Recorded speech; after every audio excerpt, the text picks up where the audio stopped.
The Kumar Dev education, ये इसका तीसरा सेशन है। आइए सेशन को शुरू करते हैं। राष्ट्रीय भाषा, राजभाषा और संपर्क भाषा के रूप में हिंदी। भाषा के विविध रूपों सामान्य भाषा, बोली, विभाषा भाषा, राष्ट्रभाषा, राजभाषा, साहित्य भाषा, कृत्रिम भाषा, संपर्क भाषा आदि में से केवल राजभाषा, राष्ट्रभाषा तथा संपर्क भाषा के बारे में विवेचन करना यहाँ अभिवस्त है। राजभाषा हिंदी का राजभाषा अधिनियम के संदर्भ में विशेष उल्लेख अभिप्रेत है। राष्ट्रीय भाषा और राजभाषा देश की भाषा की राजनीतिक, धार्मिक, सांस्कृतिक आदि कारणों से सगरे राष्ट्र के सार्वजनिक प्रयोग में आ जाती है। उसमें देश की संस्कृति एवं उसमें बंद मूल आदर्शों की आवृत्ति होती है तथा उसकी प्राकृतिक और उसके संपन्न साहित्य में ये अव्यक्त होती है कि देश की अन्य भाषाओं को बिना उनकी प्रगति के बाधक हुए उनके साथ ले चल सके। हिंदी को राजभाषा हुई है, संस्कृत कारणों से देश भर में प्रचलित हुई है। धार्मिक जनों तथा साधु संतों द्वारा भी संस्कृत आदान प्रदान का माध्यम हिंदी को ही प्राप्त हुआ था। अनेक विरोधों के होते हुए भी हिंदी को राष्ट्रभाषा का पद प्राप्त है। क्रमशः हिंदी क्षेत्रों में भी लोकप्रिय हो रही है। 19वीं सदी का समय हिंदी के सर्वतोमुखी विकास की दृष्टि से महत्वपूर्ण है। खड़ी बोली गद्य का निर्माण इसी काल से हुआ। राष्ट्रीय विकास में उस देश की राष्ट्रभाषा के अतिरिक्त वहाँ की राजभाषा का भी विशेष महत्व है। दोनों में अंतर ये है कि राष्ट्रभाषा किसी राष्ट्र की आत्मा और राजभाषा का वही मुख्य राष्ट्रभाषा का विकास सत्य, सुफत और प्रवाहमान होता है, जबकि राजभाषा शासन तंत्र की नीतियों के संयोजन का साधन है। शासक और शासित के बीच फैले अंतराल को समाप्त करने से राजभाषा सहायक होती है। पराधीन भाषा में मुगल काल में फ्रांसी और अंग्रेजी काल में अंग्रेजी भारत की राजभाषा थी। उसे राष्ट्रभाषा का पद जनमानस के व्यवहार के बिना नहीं मिलता। स्वाधीन भारत के नए प्रजातांत्रिक शासन तंत्र में प्रयोजनोन्मुखी शासन नीति के लिए एक भाषा ऐसी भी सर्वमान्य होनी चाहिए जिसे शासन और शासित दोनों स्वीकार करें। संविधान निर्माताओं ने निर्णय लिया था कि राजभाषा नगरी में लिखी होगी तथा 15 वर्ष तक यह राजभाषा के रूप में अंग्रेजी का प्रयोग जारी रहेगा, किंतु अब तक यह भी स्थिति बनाए रखने के लिए समय समय पर राजभाषा अधिनियम बनाए जाते रहे हैं और द्विभाषी स्थिति के रूप में सह राजभाषा बनी रही है। यहाँ राजभाषा के रूप में हिंदी संवैधानिक स्थिति, राजभाषा अधिनियम, भाषा नीति, विशेषज्ञ संकल्प तथा राजभाषा अधिनियम आदि का सारगृह विवेचन प्रस्तुत किया जाता है। संवैधानिक स्थिति भारत के संविधान के अनुच्छेद 343 से 351 तक भारत संघ की राजभाषा के संबंध में अलग अलग प्रावधान हैं। संघ में कार्य संचालन की भाषा संविधान में ये व्यवस्था है कि अनुच्छेद 348 के उपबंधों के अधीन सदन की कार्रवाई हिंदी अथवा अंग्रेजी में होगी, परंतु राज्यसभा का सभापति यहाँ लोकसभा का अध्यक्ष इस रूप में कार्य करने वाला व्यक्ति किसी सदस्य को जो हिंदी या अंग्रेजी में अपने को प्राप्त रूप से अभिव्यक्त नहीं कर सकता, सदन में अपनी मातृभाषा में संबोधित करने की अनुमति दे सकेगा। इसी अनुच्छेद के खंड 2 में ये व्यवस्था थी कि जब तक सदन विधि द्वारा हथियार उपलब्ध न करे तब तक संविधान के लागू होने का 15 वर्ष के पश्चात ये अनुच्छेद ऐसे प्रभावी होगा मानो कि अथवा अंग्रेजी में शब्द उसमें से लुप्त कर दिए गए हैं। लेकिन 15 वर्ष पूरे होने से पहले ही राजभाषा अधिनियम 1963 की धारा 3 के अधीन यह व्यवस्था की गई कि संविधान लागू होने के 15 वर्ष बाद अर्थात 26 जनवरी 1965 के बाद भी सदन में हिंदी के अतिरिक्त अंग्रेजी का प्रयोग जारी रखा जाए। इसी उपलब्ध के अधीन सदन में अंग्रेजी में दिए गए भाषणों का साथ साथ हिंदी के अनुवाद करने की व्यवस्था शुरू हुई। तमिल, तेलुगु, कन्नड़, मलयालम में दिए गए भाषणों का भी सदन में हिंदी और अंग्रेजी के साथ साथ अनुवादन करने की व्यवस्था है। संविधान के अनुच्छेद 343(3) के अनुसार अंग्रेजी का प्रयोग जारी रखने के लिए सदन में राजभाषा अधिनियम 1963 के बाद भी का संघ के उस सभी सरकारी प्रयोजनों के लिए इसलिए इस तारीख से पहले अंग्रेजी का प्रयोग किया जा रहा है और सदन के कार्य निष्पत्ति के लिए हिंदी के अतिरिक्त अंग्रेजी का प्रयोग जारी रखा जाए। धारा 4 में व्यवस्था की गई कि उक्त धारा 3 के लागू होने के 10 वर्ष बाद लोकसभा के 20 और राज्यभाषा के 10 सदस्य की एक राजभाषा समिति का गठन किया जाए। ये समिति सरकारी कामकाज में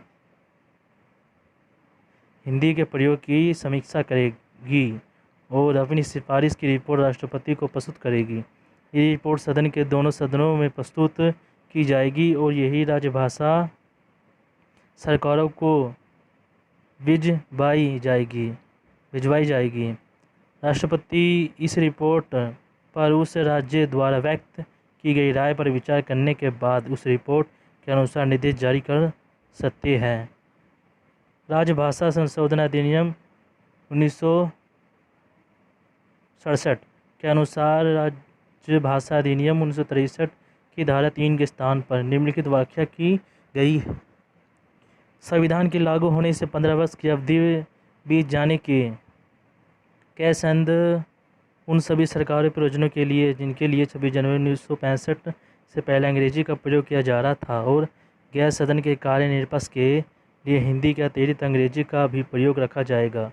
इस अधिनियम के उपद में यह भी व्यवस्था की गई कि जिन राज्यों ने हिंदी को अपनी राजभाषा के रूप में नहीं अपनाया है उनके और संघ के बीच पत्र व्यापार के लिए अंग्रेजी का प्रयोग होगा। उस राज्य हिंदी को अपनी राजभाषा के रूप में अपनाया है उसके लिए ऐसे राज्य के बीच जिसने हिंदी को अपनी राजभाषा के रूप में नहीं अपनाया, यदि हिंदी के पत्र व्यवहार किया जाता है तो हिंदी में लिखे गए पत्र के साथ उसका अंग्रेजी अनुवाद भी भेजा जाएगा।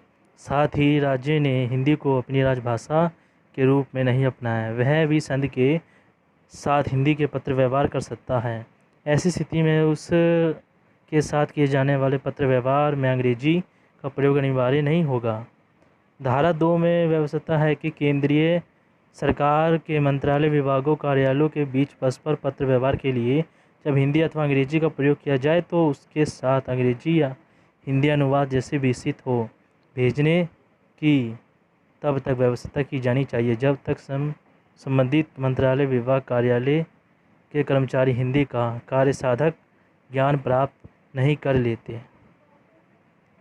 धारा 3 के अनुसार संघ के नियम सरकारी प्रयोजनों के लिए हिंदी और अंग्रेजी दोनों भाषाओं का प्रयोग किया जाएगा। संकल्प सामान्य आदेश नियम अधिसूचनाएं प्रशासकीय व अन्य रिपोर्टों प्रेस वित्तीय सदन के लिए किसी एक या दोनों सदनों में रखी जाने वाली प्रशासकीय और अन्य रिपोर्ट और सरकारी कागजात संविदा कारगर निविदा फॉर्म।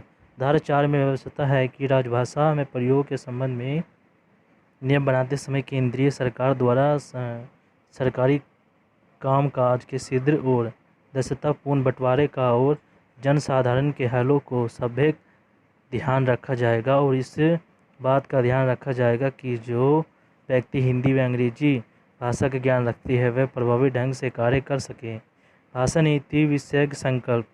राजभाषा संशोधन अधिनियम 1967 के साथ साथ सदन के दोनों सदनों के सदन की भाषा नीति के संबंध में एक संकल्प की पारित किया जाए जिससे सरकार से कहा गया है कि हिंदी का सार और विकास करने का संघ विभिन्न सरकारी प्रयोजनों के लिए हिंदी के आगामी प्रयोग में तेजी लाने के लिए एक व्यापक और विस्तृत कार्यक्रम तैयार किया जाए और उसे कार्यान्वित किया जाए कि उपयुक्त संदर्भ में किए गए उपायों और उनकी प्रगति का ब्यौरा देते हुए एक वार्षिक मूल्यांकन रिपोर्ट सदन के दोनों सदनों में प्रस्तुत की जाए कि सदन लोक सेवा आयोग के विचार जानने के बाद अखिल भारतीय के उच्चतर केंद्रीय सेवाओं की परीक्षाओं के संविधान की अनुसूची में वर्णित सभी भाषाओं और वैकल्पिक माध्यम के रूप में अंग्रेजी के प्रयोग की अनुमति दी जाए। राज्यों आदि केंद्रीय सरकार के कार्यालयों से भिन्न के साथ पत्रादि केंद्रीय सरकार के कार्यालय के राज्य की को या ऐसे राज्य में केंद्रीय सरकार के कार्यालय से भिन्न किसी कार्यालय या व्यक्ति को पत्रित साधारण दशाओं में के सिवाय हिंदी के लगे तथा कोई यदि पत्र दी उसमें से किसी को अंग्रेजी में भेजे जाते हैं तो उनके साथ साथ उनका हिंदी अनुवाद भी भेजा जाएगा। केंद्रीय सरकार और कार्यालय से राज्य में केंद्रीय सरकार के कार्यालय से भिन्न किसी कार्यालय के पत्रादि सामान्यतः हिंदी में होंगे, और यदि कोई पत्रादि उससे अंग्रेजी में भेजे जाते हैं तो उनके साथ उनका हिंदी अनुवाद भी भेजा जाएगा। किंतु यदि कोई ऐसा राज्य कहता है कि किसी विशिष्ट वर्ग या प्रवर्ग के पत्रादि या उनके कार्यालयों में से किसी के लिए असंशोधित पत्रादि उनकी अवधि तक जो संबंधित राज्य की सरकार द्वारा निर्दिष्ट की जाए अंग्रेजी में या हिंदी या किसी अन्य भाषा के अनुवाद सहित भेजे जाए, तो ऐसा पत्रादि उसी रीति में भेजे जाएंगे। केंद्रीय सरकार के कार्यालयों के बीच पत्रादि केंद्र सरकार के एक मंत्रालय या विभाग और दूसरे मंत्रालय या विभाग के बीच पत्रादि हिंदी में या अंग्रेजी में हो सकते हैं। केंद्रीय सरकार के मंत्रालय या विभाग के संकलन और अध्ययन कार्यालयों के बीच पत्रादि हिंदी में होंगे और ऐसे अनुवाद में होंगे। जो केंद्रीय सरकार ऐसे कार्यालयों में हिंदी का कार्य साधन ज्ञान प्राप्त व्यक्तियों की संख्या हिंदी में पत्रादि भेजने के लिए सुविधा और उसके विषयों को ध्यान में रखते हुए समय समय पर अवधृत करे। अभिवेदन आदि कर्मचारी कोई आवेदन अपील या अभिवेदन हिंदी में या अंग्रेजी में कर सकता है। उपनियम में निर्दिष्ट कोई आवेदन अपील या अभिवेदन जब भी हिंदी में किया जाए तो उससे हिंदी में हस्ताक्षर किए जाए तो उसका उत्तर हिंदी में दिया जाएगा। केंद्रीय सरकार के कार्यालयों में टिप्पणियाँ का लिखा जाना कर्मचारी किसी फाइल पर टिप्पणी या कार्यवृत्त हिंदी में या अंग्रेजी में लिख सकता है और उससे वह अपेक्षा नहीं की जाएगी कि उसका अनुवाद दूसरी भाषा में प्रस्तुत करें। उपनियम में किसी बात होते हुए भी केंद्रीय सरकार आदेशन देना ऐसा अनुसूचित कार्यालय निर्दिष्ट कर सकती है जहाँ टिप्पण प्रारूपण और ऐसे अन्य शासकीय प्रयोजनों के लिए जो आदेश और निर्दिष्ट किए जाए उन कर्मचारियों द्वारा जिन्हें हिंदी प्रामाणिकता प्राप्त है केवल हिंदी का प्रयोग किया जाएगा। मैनुअल सहायताएँ और अन्य प्रक्रिया संबंधित साहित्य स्टेशनरी आदि केंद्रीय सरकार के कार्यालयों से संबंधित किसी मैनुअल हिंदी और अंग्रेजी के दोनों द्विभाषित रूप में यथाशीघ्र मुद्रिका किया जाएगा। साइलोस्टाइल किया जाएगा और प्रकाशित किया जाएगा। केंद्रीय सरकार के किसी कार्यालय में प्रयोजनों में लाए जाने वाले प्रारूपण और रजिस्टरों के शीर्षक हिंदी और अंग्रेजी में होंगे। केंद्रीय सरकार के किसी कार्यालय में प्रयोग के लिए लिखे गए मुद्रिया उत्कृष्ट या नाप प्रिंट सूचना पृष्ठ पत्रशीर्ष और लिफाफों पर उत्कृष्ट लेख तथा स्टेशनरी की अन्य मध्य हिंदी और अंग्रेजी में होगी। अनुपालन उत्तरदायित्व अंग्रेजी सरकार के वेतन कार्यालय और प्रशासकीय प्रधान का यह उत्तरदायित्व होगा कि वह सुनिश्चित करे कि अधिनियम और इन नियमों के उपबंधों का समुचित रूप से पालन किया जाता है। संपर्क भाषा के रूप में हिंदी। संपर्क भाषा शब्द अंग्रेजी शब्द लिवा फ्रेंच के रूप में व्यर्थ होता है जिसका अर्थ है सामान्य बोली या लोक बोली। हिंदी अपने राष्ट्रीय स्वरूप में पूरी देश के संपर्क भाषा बनी हुई है। अपने सीमित रूप में भाषा के रूप में हिंदी प्रशासनिक के व्यवहार में भिन्न भाषाओं के बीच परस्पर संप्रेषण का माध्यम बनी हुई है। भिन्न भिन्न भाषियों के माध्यम से परस्पर विचार विनिमय का माध्यम बनने वाली भाषा का संपर्क भाषा कहा जाता है। अंग्रेजी भाषा का यह शहर राजभाषा के रूप में स्वीकृत या विश्व के अनेक देशों में वह संपर्क भाषा बनी हुई है। वह सरकार की राजभाषा भी है तथा सारे देश को एक सूत्र में पिरोने वाली संपर्क भाषा भी है। इस तरह अपने तीनों रूपों राष्ट्रभाषा, राजभाषा और संपर्क भाषा में हिंदी भाषा का दायित्व सहजता से निभा रही है क्योंकि इन तीनों में अंत संबंध है।